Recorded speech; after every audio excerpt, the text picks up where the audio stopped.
And we got a super chat that just popped up in here. Is it for last segment? Oh, okay. So it's for last segment, so we can sneak it in real quickly. From Law Dog, thank you very much, Law Dog. The reports of the Rifter's death have been greatly exaggerated. Mark Twain, Rogue Scholar. That was good. I like that.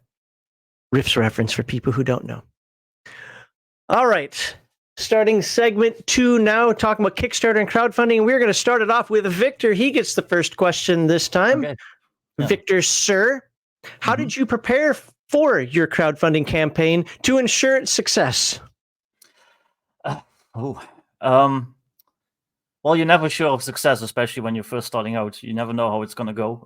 I just basically looked at what some of my friends who were successful were doing, how they set up their Kickstarter page. I actually copied a lot of like the language for like, you know, the different tiers and stuff like that.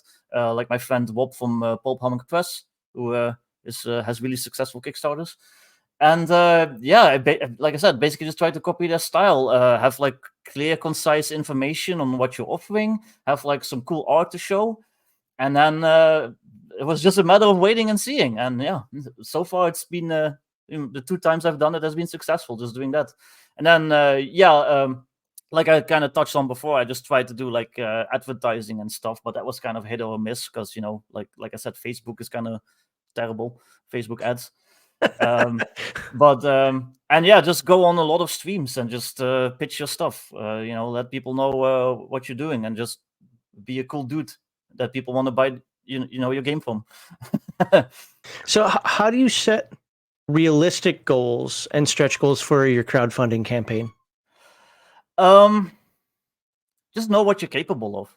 Like, I guess, like my stretch goals that I offered for the second Kickstarter, I was going to do anyway. It was stuff I was going to write anyway. So I was like, yeah, might as well offer the stretch goals. So, yeah, like, I don't know, just know your own capabilities and know that you're going to be able to deliver something in time. And yeah, I don't know, I guess that's it. No, that's cool.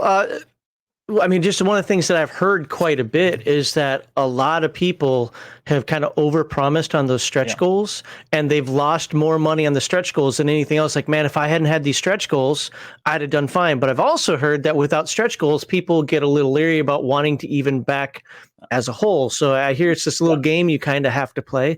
And let me show off your wares on Drive-Thru-RPG. By the way, the link is in the description. So what are your thoughts on that in general? Is that a true statement? I think it's true depending on the type of stretch goal though, because I think the ones that people lose money on is like, oh, here's these custom dice, here's like this custom case and like all that stuff. If your stretch goals like mine are just like additional like supplements that you're just going to write anyway, then I don't think there's much of a chance to lose money on that, because I don't know, it's not really any different from what I'm already doing. So talk more so I can show off your book more. No, I don't know. You're good. I hope Sean doesn't mind that when I move to him for the question, I'm still showing off a little bit of your stuff here for a moment. Because we'll get Palladium in the next segment. So Sean, same primary question to you. How did you prepare for your, now you've got an, actually, no, I want to backtrack out of this for just a moment. People, you've already answered this question on a live stream, but I want to say it here for others. I receive some pushback anytime we talk about one of your Kickstarters, like Palladium Books is too big of a company that shouldn't be on Kickstarter. That should be for the indie people only. So I'm not asking you to address that directly, but I guess what I'm hoping for is the direction. So the question being, how did you prepare for your crowdfunding campaign to ensure its success? But also, how do you approach that from, we'll say, a more established or a larger company, so to speak? Well, I mean, I think some of the stuff we've already talked about is really important, where you have to get your messaging on point. For instance, when we were preparing to do the American Armageddon, for instance, we were doing the 3 New Savage Rifts books campaign where we were going to do the second edition of the core books, and we didn't know what to call it. And we ended up, me and Shane Hensley and Simon Lucas, we brainstormed a whole bunch on what we were going to call the campaign. And finally, I came up with the American Armageddon. And then we used the cover of my first book as kind of the campaign's image. But I think that title really needs to speak to whatever your game is, right? American Armageddon sounds like post-apocalyptic game in America, some future dark America. So that's really important. I would say, like when you're just talking about with Victor, even if it's so scope creep, as they call it in project management, is so easy to fall into. And so for me, I don't want to add any material to the book or a whole supplement as a stretch goal. What I try and do with stretch goals is maybe a lot of times we'll do like an intro adventure. We'll add this specific character, or fans vote on a mutant animal, or something like that, which is very, very, very bite-sized, but still fun and exciting, right? And I think that's, you gotta know your fan base too. Palladium is known for really kick-ass cover art and great interior art, and so one of the things that we can do is we'll do print sets, and then we'll have stretch goals that'll add more art into those print sets, because again, there's a lot of value to the fans, but it's also something that's very easy for us to implement, because if we've already commissioned really great art, then it's just, let's bring more of it to the fans. I've seen companies do really cool stuff or really interesting stuff where everyone's going to get a day off if we hit this stretch goal or whatever, right? And I think that's fun too, or each party for the writers or whatever. I think that stuff's fun too. But as a bigger company, you still need to think about those things. The other thing is I mean, that's fine if people are like, don't want to back a Kickstarter because Palladium's too big, whatever. I mean, that's not really, Palladium's not exactly what you might think it is. It's me and Kevin and some loyal employees and a bunch of really talented contractors and stuff like that. So really, it's not probably super dissimilar from Wade or even Victor, right, in just a few steps. And we've always liked that. That shocks people when they, especially people who from back in the heyday, know that Palladium was like number 3 in the RPG industry for like 20 years, right? And we've still got a big legacy and tail on that, and that's part of why I'm so excited to be here.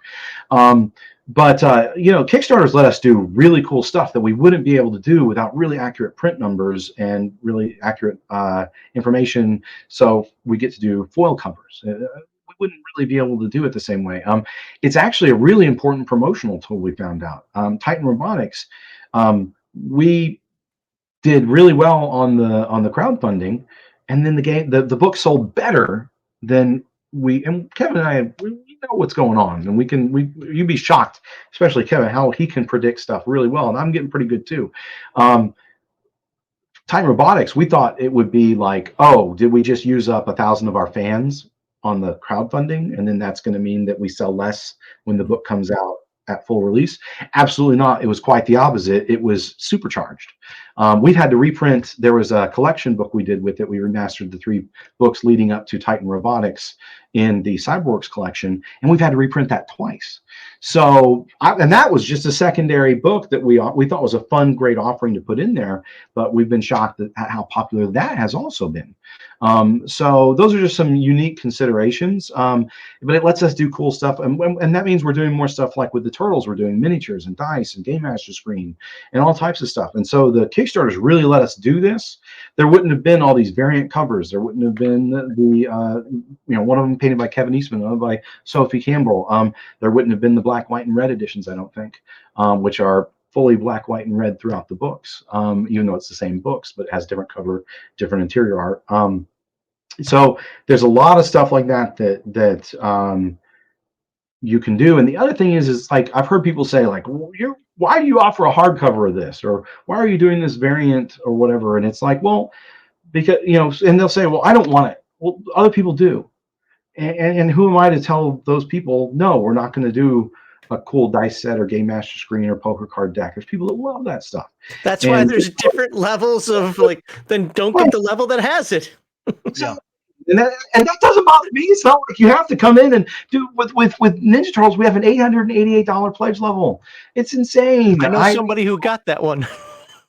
I know a few, right? So and but it was one of those things. My mom gets everything I do, right? I love my mom. And I was like, Mom, you don't have to get the $888 level, but yeah, it's one of those things. There are people that love that. So, don't just because, there's people in all different types of economic situations or levels of fandom, and so it's not bad for us to do stuff like that, because it's good for our company and the hobby as a whole. I think, crowdfunding is here to stay. I've been to panels like at ChupacabraCon, where people from all over the big names in the industry. I mean, crowdfunding is just part of the milieu now. That's what it is. If you're not, if you don't have a guaranteed spot at virtually, on the shelf of virtually every comic book shop and bookstore like Dungeons and Dragons does, and to a slightly lesser degree, say Paizo or Chaosium. By the way, Chaosium, great people. They're right down the road. I love them. Know them well. The crowdfunding is really important if you're just not at that super top of the heap type of position. So, make your peace with it. But I got to make the right business decision to make sure my business thrives, and I hope it doesn't, chap your hide or whatever. But if it does, please get over it. I hope you still enjoy the books. I hope you enjoy the extra stuff we're able to do, like with the Cyborgs collection, for instance. We remastered 3 old books that didn't exist in the digital format, like in InDesign files, basically. And there was a lot of effort to get those scanned and archived and recombobulated and relayed out, and but I think it was worth it because everybody that had gotten the PDFs, for instance, got those newly constituted versions for free, and people are enjoying the collections. So I hope that answers the question. Yeah. Well, again, it shows folks out there that there is a benefit even to big company. I think the biggest takeaway I had from the last time when we addressed this with both you and Kevin was the fact it really lets you know what your audience not only wants, but what to prepare for as the future goes on with that product. It kind of. Yeah, and the other thing is, people said this during the Turtles Kickstarter. Especially at the beginning of a Kickstarter, I like to be online as much as I can and chatting with the fans and adjusting as we move forward, and just hearing how everyone's reaction is, the excitement or the questions, the worries, and it's another great way to also connect directly with the fans. You say, well, if you want companies to be more connected with their fans, me being involved in the chat on the Kickstarter is one top way I can do it. And no matter where you are in the world, right? You don't have to fly to Gen Con or some crap to do it, or wait for a Palladium open house. I'm probably going to read your comment if you comment on the Ninja Turtles Kickstarter, especially when it first started, right? I know I've read virtually all those comments. So it's actually a really cool chance for us to get in direct contact with fans as well. All right, moving on to Wade. Did you want me to show that the Kickstarter now? Because the question's same for you. How did you prepare for your crowdfunding campaign to ensure its success? Yeah, sure. Show it anytime. So I get really passionate about crowdfunding because I have run a lot of them, and I'm actually at the moment experimenting, moving from Kickstarter to BackerKit as a crowdfunding platform. So that's what Palladium recently did as well. So you can share notes. Oh, we can talk. I'm testing them out on a couple of little projects before I give them a big project. But this was my last Kickstarter for my second edition books. So I have so many thoughts on Kickstarter. Okay, so I'm just going to go down my list, my little notes I've been writing here. So basically, to me, Kickstarter or crowdfunding is kick finisher these days. It's a pre-order system. That's what it is.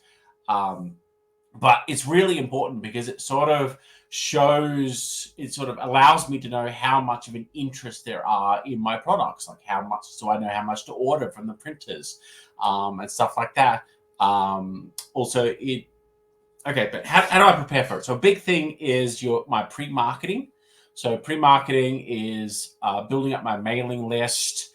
It's talking on social media. Discord is really big for my community because it's much more like a chat channel. Like I am on Discord every single day chatting to my people, and that's been really nice.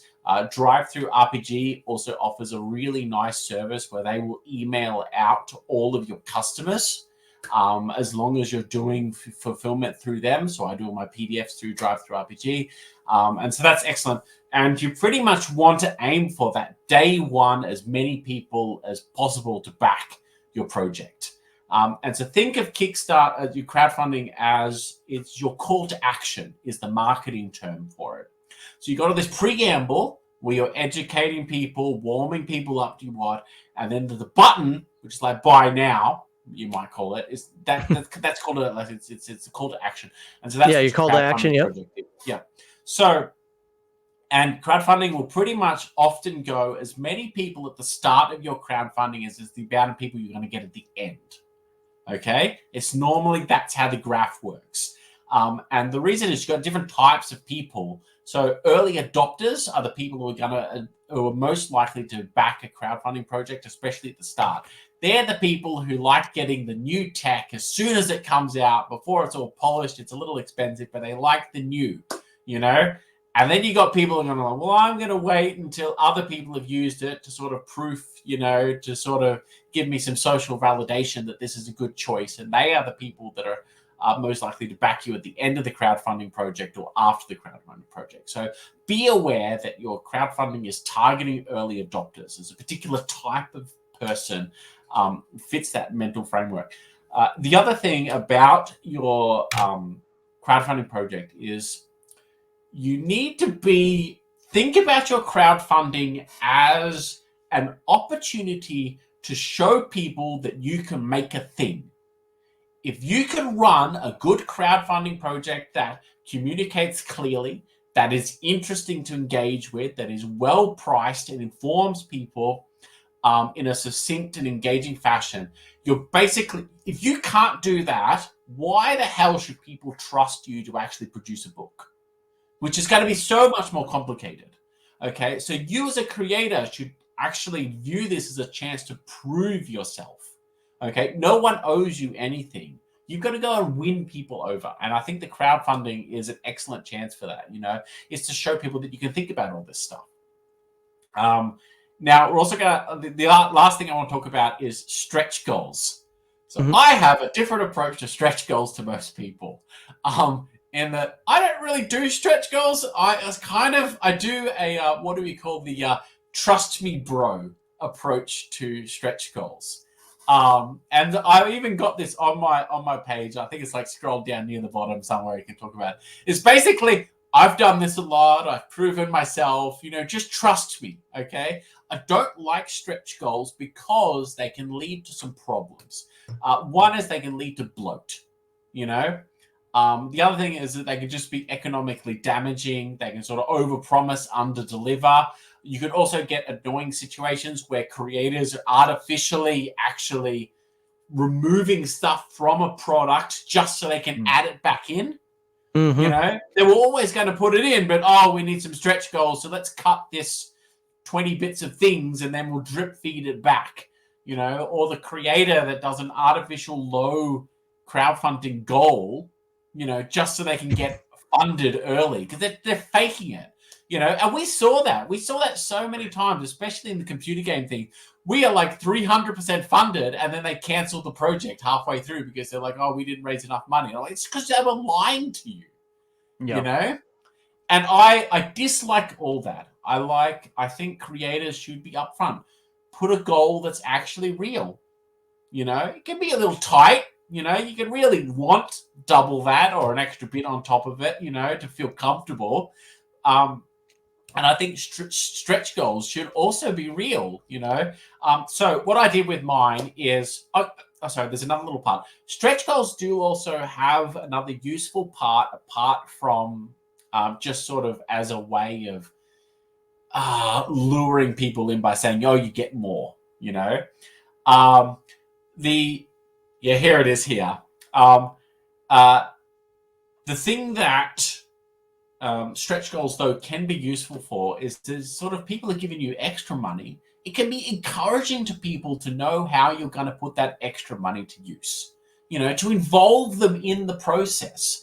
And so that's what I did. So I say, look, if we get well funded, I'm going to like add an extra end paper to the book and I'll add this little bit. I'll up the quality of the print. I'll do a little bit more artwork. But I don't know exactly all the details of that. This is the sort of stuff I'm wanting to do. And so that's what I told people, you know, this is what I'm going to do. And by the end of the crowdfunding project, because we got massively overfunded, I gave them everything I said I was going to do. You know, I didn't give them the specifics because I wanted to go away and think about it. It's funny you say that because I have heard so many people give the literally the opposite. Like, if you don't have stretch goals, nobody is going to back you because they want to see that you'll add more. If you do more than the bare minimum. Obviously, I've never done a Kickstarter, Indiegogo, backer kit, whatever, but it's just interesting. You're the first person I've heard say that and have success with it. Everybody else I've talked to across the board says you've got to have stretch goals, at least 3 or 4 of them. I mean, I don't know if you've got to. I kind of agree with Wade. Mm-hmm. That's why on our campaigns that I've run, Pinnacle, I was just part of that whole process and part of the team, but I've been running these at Palladium, and that's why I call them milestones, and so it's more about it's sort of like what Wade's doing though, where if we get to this, maybe we'll add this little feature or this little thing, but it's exciting and it's interesting, and that takes a bit of creativity. But you don't want to overpromise. And the other thing is, I don't know if I said this very clearly before, but me, and I know Shane Hensley feels the same way, you got to have a manuscript when you go to Kickstarter. Like, I want to have a manuscript for everything that's going to be there. Yeah, maybe not for the intro adventure, or maybe I just talk to somebody and we have an outline for it. Because that's just for us, it's usually like a download from our Drive-Thru RPG for free for anybody who backs the project, right? But yeah, when it comes down to the core product, I don't like stretch goals. I think that they if you're going to do anything, it should be really simple and it should just be interesting and fun for the fans. Or it can be like some of the things we did with Turtles was like we put more miniatures into the miniature sets, right? Because we knew that then we would have the overhead to be able to pay for those sculpts. Sean, I'm normally good with Kickstarter stretch goals, and as much good that I say about Free League, I'm going to say one of them really irked me from Free League, and that was, so I have Zone Wars, whatever the 2 books for Zone Wars were, and they're basically like, well, if you want the miniatures for the game, we have to make stretch goals. It's like, but shouldn't that come with a miniature tabletop game? I don't know why I found that really irksome for me, where it's like the stretch goals that were core component. I think Wade was talking about this earlier, were a core component of the game. Your stretch goals were like, hey, let's just give you more goodies. But this seemed like you can't get all the core components of the game unless we get stretch goals. And I was like, that doesn't seem right. Yeah, that's tough because. Oh, sorry. I was going to say real quick. I mean, that's tough because I've had people ask me that or we've talked about, oh, well, couldn't you say, instead of doing like, say, paper pawns or, like the figure flats, like Pinnacle does, but then maybe as a stretch goal, it upgrades to miniatures. But then the thing is like, well, then how do I get the miniatures done before the Kickstarter so I can show them off? Now, I know people would say, Sean, you didn't have the miniatures done before the Ninja Turtles Kickstarter. But the difference there was we in Paramount really wanted to make sure that Kickstarter launched when it did. And we had just finished our contract negotiations, and at the last minute managed to get the permission to do miniatures as Kickstarter, or actually Kickstarter exclusives, right? So that was just kind of a different weird situation than I would normally ever want anything to happen in, that order. But yeah, I'm right with Wade. I mean, I just don't like it. I think that it can bury you, and I think that and who knows, maybe you get sick or something. Like I don't. That happened to Grimm. Get sick, right? But it's happened, right? And so if you think, oh, well, if everything goes fine, I'll just write this extra source book or something. Oh, or I'll just add this page count. I really warn people away from that. And I'm not telling Victor, like, do that, don't do that. I'm just giving you my advice. Personally, make me very nervous, right? And so, right, but and maybe that's about building your reputation. I don't know. Well, it was my second Kickstarter. Right. So I'm still experimenting, still figuring out what to do. So basically what I offered is like, I have modern necessities. It's like just pure modern rules for old school essentials. So one of the stretch goals is like, hey, here's like Weird West equipment and like some Weird West themed classes. The other one is like, here's some cyberpunk stuff.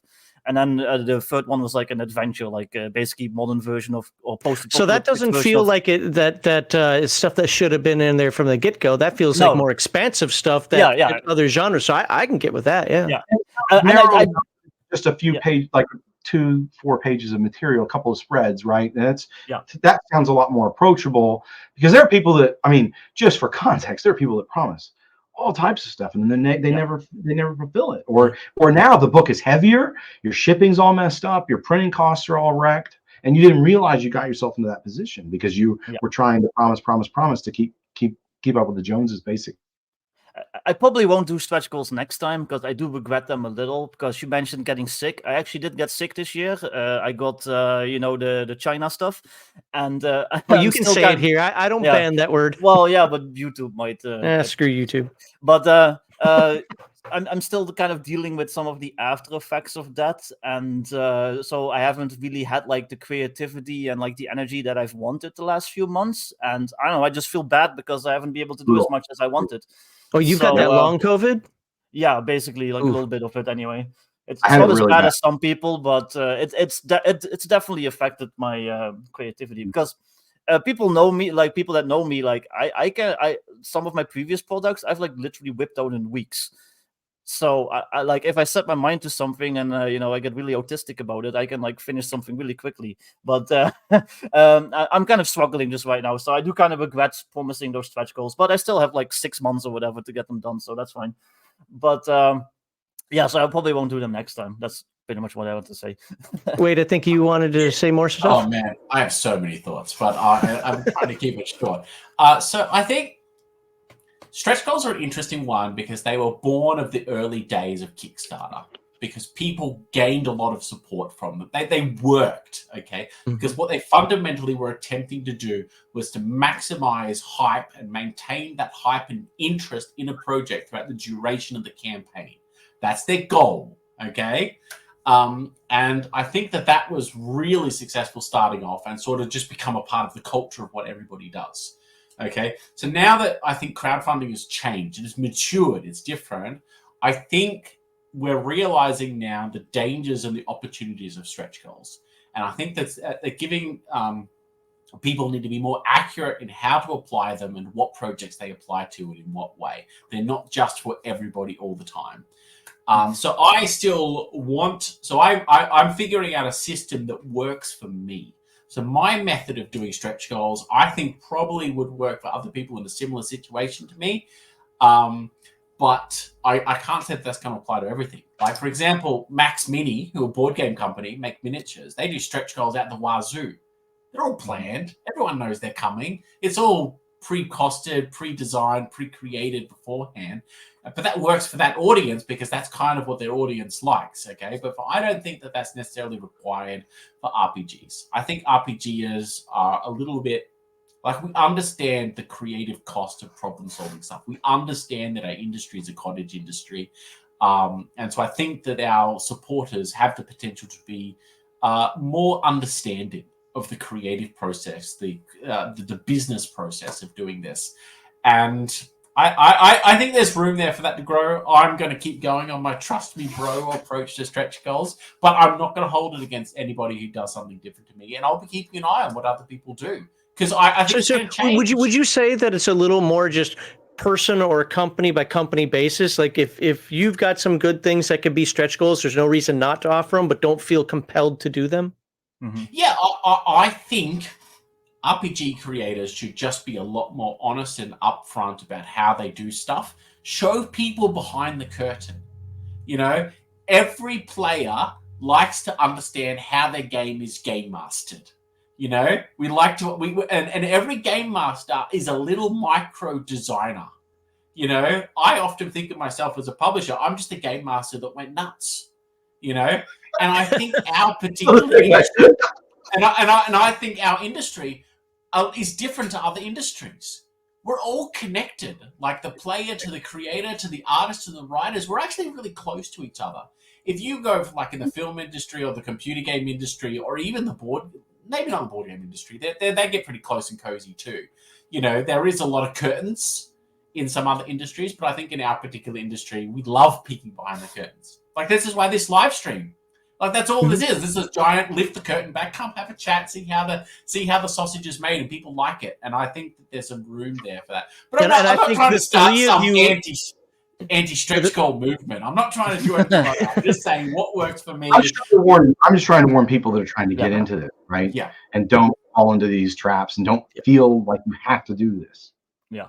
And Well, like I those said, traps are so dangerous. They're so dangerous. If you promise the wrong stretch goal and you start making a whole new bloody product, that can ruin your profit margin, ruin your timelines, and cause you so much pain. And I say this as a person who overpromised stretch goals in my first Kickstarter, you know? Like, I lived it, and we've all seen it. We've all experienced it. Yeah. Sorry, I'm very passionate. Anything to do with crowdfunding, I get so, like, I'm so into it. I love all the bits. Yeah. No, that's awesome. I think it's stuff that people need to hear. I forget which one of you said it, but somebody talked earlier about having. So let me put it this way, so that I'm not guessing who said what in the exact words. I've actually dropped away from a couple of products that I used to back, as artists are putting out more and more products, because they continually did for the first 24 hours, you get this, or the first 50 people get this. I was like, dude, I work in a job where I can't even access the internet. I just found out about it and everything's gone. Screw you. You know, I have a huge pet peeve over the people who are like, I'm only doing this for 24 hours. I'm only, no, you know, offer it at a higher price or something. That doesn't bother me at all. Now, when they say something, hey, for the first 24 hours, I'm going to offer it at $50, and then after that, it's going to be 60. I don't have an issue with that. Just make the product available for me. And I've actually stopped backing a couple of people who I was getting product continually from them over something that simple. I might be the only one that feels that way, but that is very bothersome to me. Like, I get you. And part of that is born because crowdfunding creators, we all understand how important the first day is. Like, it's make or break. The first day, if it goes well, and there's a difference. There's a go well, and there's a go massively well. The better you go at the start, it sets the tone for everything, and that's why they're doing that. That's because they're so desperate to get that good first day. That's why they're doing the stretch goals. It's why they're doing the first 24 hours you get this. It's why they're setting their goals so artificially low. You know, like that's why they're doing it. So I guess I'm a little sympathetic. I don't like it, but there's a reason for it because it pays off. Like if your first 48 hours is gangbusters, that's huge. Yeah, I have a funny feeling we answered so much of the second question that I have to get into, but we're still going to get into it. But is there anything you guys wanted to follow up with? Any alibis for how did you prepare for your crowdfunding campaign to ensure its success? I kind of wanted to tag on that last statement about like the first day. So my first Kickstarter, like literally funded the last day, and it was just like a month of nail biting. So I was really glad when that second Kickstarter funded in like 24 hours. That was like a game changer for me, and it kind of like, you know, proved that people actually like my shit.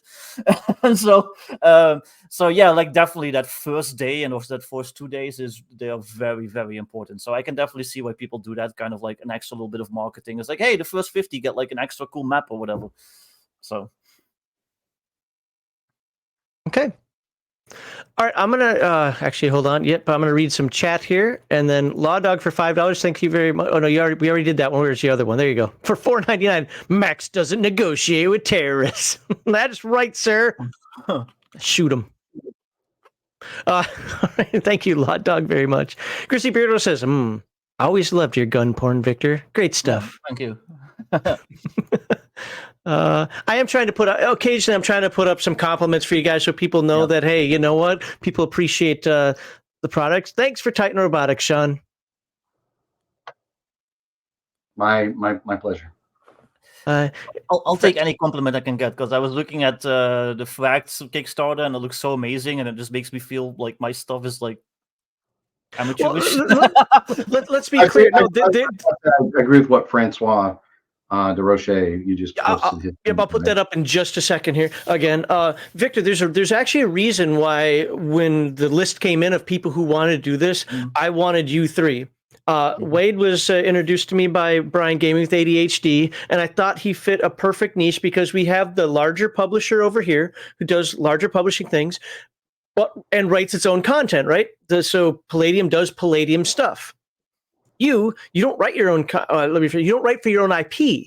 You write for an already established IP. You're literally opposite ends of the. And then Wade's in the middle. He makes his own stuff, but he's much more indie, much more crowdfunded. I thought this was a perfect trifecta here for this first time of doing this. Believe me, so many people wanted to be in on this panel. I'm doing this again in November. Yeah. So with 3 different people. So you guys are my test bed. Yeah, well, I requested to be here, right? Because I this is actually, Max showed me a list of the different things he was going to be doing over the next few months, and this is one that I really wanted to talk to people about because I want to share. I feel like I've been very blessed. I want to share, with the chances and the opportunities I've gotten. I want to share a lot of these things because these are questions we get, and it's I love to see cool new stuff happening, and we try and boost the signal, as you notice in the flavor. Read it. We try and boost signal. Wade, Victor, feel free to email me. Max can send you my email. I'm not going to say it on here, but it's not complicated. But but I'd love to boost the signal for you guys too. But But I just like to see cool stuff come out. Right, Shane Hensley. We're talking to Shane Hensley today, and from Pinnacle Creator Savage Worlds, and he says, rising tide lifts all boats. I know that Kevin and I feel the same. I said that to some of the Free League guys, the Chaosium guys like Rick Mainz. I mean, we talk about that concept, and I just think it really is true. It really is true. I just like to see the hobby grow and expand. No, I fully agree. I think we should all do our best to like uplift each other, and especially if you're like smaller creators and people are just starting out. I have a good relationship with Kelsey from Shadow Dog. She shouted out my Kickstarter on her server with like 9,000 or 10,000 people on it. She backed the Kickstarter, like she did all this stuff for me, even though I'm like small fry compared to her. She just won like 6 Ennies or something. So like that was definitely like a really cool thing to happen. So but you won an Ennie. Anybody can win that thing. Well, I co-won. I co-won an Ennie. I'll say that. But come on, you're supposed to play that up. Yes, you did. Yeah, definitely. I won an Ennie. I'm amazing. It's true. But no, I agree with that. On the conversation now. Yeah, and if you were just kind of like pay it forward, I don't know, like that old movie, pay it forward. Well, all right, let me put this back on the screen. So Francois de Rocher, if I got to say that right, de Rocher, it's a risk mitigation that allows publishers a feedback loop and better forecasting of costs. And this is talking about Kickstarter crowdfunding in general. Yep, exactly. Okay. Wow, Wade broke 200,000 Australian. Yeah, what is that? Like worth a postage stamp? No, I mean, Australian money isn't real. We all know that. Australia isn't even a real place. So speaking of Kickstarter, I have an additional benefit with Kickstarter since I'm on disability. Like I'm legally disabled. Any money I make on the site kind of interferes with that if I make too much. But Kickstarter is exempt because it's considered gifts. Like, so I can make like $1 million on Kickstarter and like it won't mess with my disability and I won't get in trouble. So I'm very happy for you're in Europe. They'll find a way to tax it anyway. Yeah, well, yeah, tax. I have to pay taxes, but that's different than getting my disability messed with. So. By the way, true story. I can't afford anything right now in terms of games, but as a lot of people may know, I have Horde Wars on my list to get when he gets that second edition out. I'm adding Fragged Empire to my list of games because that looked really cool, and I love 3D6 systems generally speaking. So it better not disappoint if we cover it next year. But I'm definitely gonna check it out myself. Polyrobotics still got my soft gray cover of Rifts. That wasn't the part I cared about. The part I cared about, the peel is important. That's right, the Palladium peel. I love the Palladium peel, man. Yep, exactly. I love it. It's not a Palladium book without the peel, and that is honestly, it's an endearing factor of it. It's like, I got to tape it down, but once you got the Palladium peel, I've used this book. And then Bob Vecna says, BackerKit won't even let you fund through them if they don't think you have enough of a following for a big launch. Bear ran into that. Punching my microphone here. He also ran into another issue when the Kickstarter was done because Stripe took a lot of money because of the converting the currency because he's Canadian. Kickstarter also uses Stripe, but I didn't run into that problem at all. So maybe they have like a different deal with Stripe. I have no idea how it works. But they converted dollars to euros for me, and I just paid like the normal 5% or whatever. But Bear like lost a lot of money apparently. Well, yeah, I know he was talking. Yeah. Well, again, those are the things where it goes into research before you just pick one research. Yeah. Most of the people I know actually use Indiegogo. Now, there are reasons why somebody may or may not use that one. I get it. I know a lot of, especially the smaller creators, use Kickstarter, probably because of name recognition. And a lot of the more bigger ones are recently converting over to BackerKit. At least that's just, again, my modern experience with that. So, and there are other ones out there as well. But let's see, I don't know who we're on. I think we're back up to Sean. Yeah, we should be back up to Sean for the first question here. Now, again, for all three of you, you may have answered some of this already. If you have, you don't have to repeat it. If you can add more, go for it. I can ask you a follow-up pretty much right away. But what lessons, Sean, have you learned from your crowdfunding experiences that you would share with others? I think a lot of that's been done already, but anything else that... if there's a top three things, know this, or understand this, this, and this, what would be those top three things?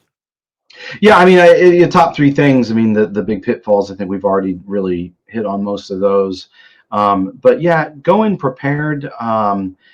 You got to run it like a business, right? If you know, I've heard people say, well, it's my hobby, but then I want to treat it like a hobby, but I want to make a business. No, like you gotta, if you want to survive at all and not just take a huge ding, as you know, Wade talked about. I mean, it can be really tough sometimes.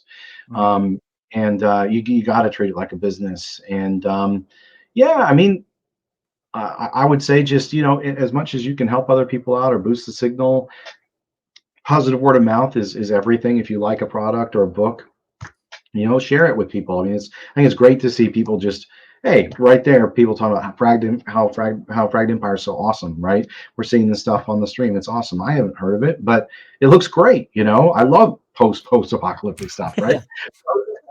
Riffs is kind of in that vein, right? So, you know, it's one of those things that, yeah, that's, I guess, the big takeaway for me is just be careful. Don't, you know, under promise, over deliver, right? Yeah. And what you do deliver, just nail it the best you can. So. All right. Again, like even my follow-up questions, I just read them and I'm like, yep, I've been answered. You guys are working ahead. No, but that's great. That means the discussion is good. So I'm just going to skip down to Wade, ask you the same question in case there's anything left on the table here. What lessons have you learned from your crowdfunding experiences that you would like to share with others? Yeah, I think we covered most of it, but I'll just, if I was going to do like 3 big points, mailing list is king. It's the most. It's better than anything else. You got build your mailing list, have people sign up, and you know, be customer focused.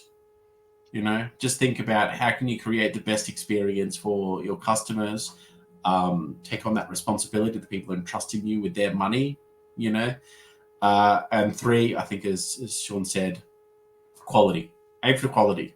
Like, I would rather do something small and good rather than something big and bloated, and then just sort of slowly build up your reputation. And as you get reputation, that just makes that trust means people give you more trust, which means you're going to get more followers. It means if you make a mistake, they're more forgiving. You know, they just like it makes everything so much better. Yeah, so that's probably the main things I would say. All right, Victor, then the same question for you in case there's anything left on the table here. What lessons have you learned from your crowdfunding experiences that you would like to share with others?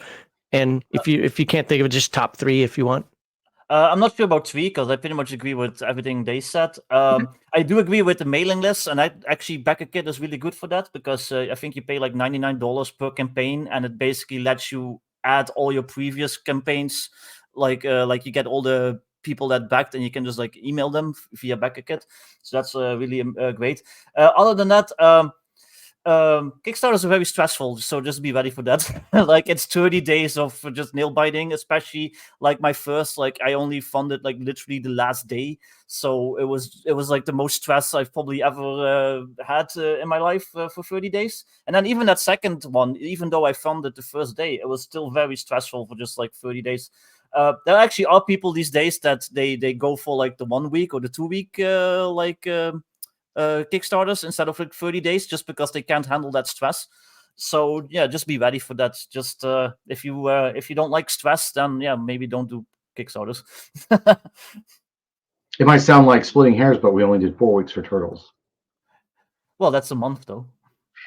but it's not 31 days, right? You know, I drew the line at the month I'm doing this is 4 weeks, you know. But yeah, you need to dial it back a little bit, dial it back. Yeah.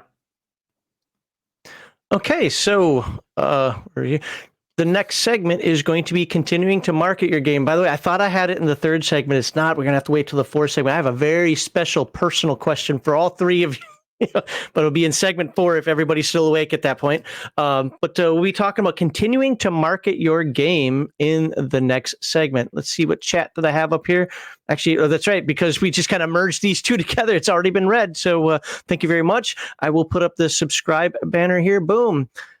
I want to remind folks that the charity we support is the Wounded Warrior Project, a national nonpartisan organization whose mission is to honor and empower wounded warriors. Please refer to the video's description for the link to where you can make your hopefully tax-deductible donation. And yes, I do plan on having a 24-hour, it's going to kick my butt this year. I'm getting too old for this, 24-hour Veterans Day stream. For Heathen Dog will hopefully be running Paranoia 2nd edition somewhere in there as well, so I can maybe get an hour or two of shut-eye, but for the Wounded Warrior Project. So look forward to that. We'll be starting to advertise that in September, I think. And of course, if you enjoy this discussion, please like this video, subscribe to all of the panelists' channel, which you can find in the description. And I also put links to their products, and just go buy their stuff. You already know you want to. You're still watching. Mm-hmm.